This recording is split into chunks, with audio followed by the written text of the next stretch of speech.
totally depends on the patient case. There's not one case that has the same supplements that other cases, or it might be different strains or different amounts. So to be very general, the top things I seem to see with eczema or atopic disposition cases are they need a good oil. So it can be a fish oil, EPA to DHA combination.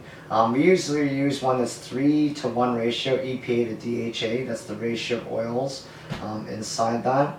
And I try and get it from something that's like small fish, like herring or sardine or something like that, or cod liver oil, which is fantastic. I don't really go for salmon oils or larger fish because they tend to harbor more heavy metals. And make sure the oil is also molecularly distilled.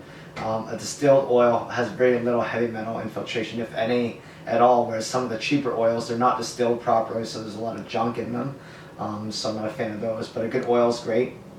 I recommend a good probiotic, something that's usually a human strain probiotic that has human bacteria flora in it. And again, we have about 10 or 12 different kinds of probiotics in the clinic, and I've given them out to different patients with the same conditions depending on the patient, how they test for it. So it's not that one probiotic is good for everybody. The word probiotic is kind of like saying car. There's many kinds of cars. Some are really good, some are really bad, but they all have very similar features. 4 wheels, a steering wheel, and an engine and brakes. So that doesn't necessarily make them great, but it makes them cars. Probiotic is kind of the same thing. They all have very similar features, but some are more specific to small bowel or large bowel. Some are different strains that have different effects on the body, and again, that all depends on the patient. I recommend a good multivitamin in general. I mean, when you're looking for multivitamins, you want to look at the back label to see what the fillers are. If there's coloring, dyes, chemicals, things you don't understand in it, like some of the cheaper vitamins have like yellow dye, red dye, talcum powder, titanium dioxide. These are things you don't want in a vitamin. They're additives. It's like almost like having a salad and then deep frying it. I mean, the salad itself is good, but when you deep fry it, it's not particularly good for you. If you add additives to the vitamin, it cheapens the vitamin, makes it poor quality. And they add these additives mainly for just cosmetic reasons, or it doesn't clog the machines when they're manufacturing them and things like that. So, but those things go into you. So a good multivitamin is good, just because in general people don't have enough nutrition sometimes, or they eat on the run, or they're not eating the right foods. A great mineral that helps with eczema and atopic conditions is zinc.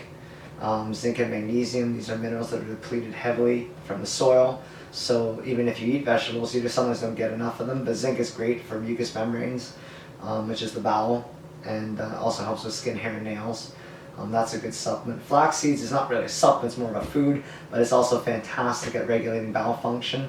And something else I recommend, again, not for everybody, because some people aggravate with this, is apple cider vinegar.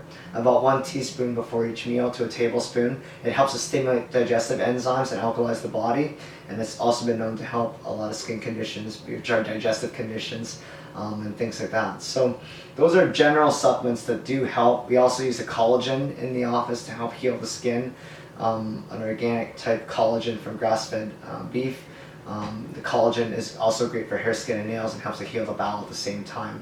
That's why you'll notice with certain programs, like GAPS diet, for example, which is the gut-associated psychological or gut-associated physiological conditioning diet, they use a lot of bone broth and things like that, because the bone broth helps to actually heal the gut and the skin at the same time. But you can get collagen powder as well, which is not exactly as good as making your own bone broth, but it's a heck of a lot faster. So those are some supplements I would generally recommend for people.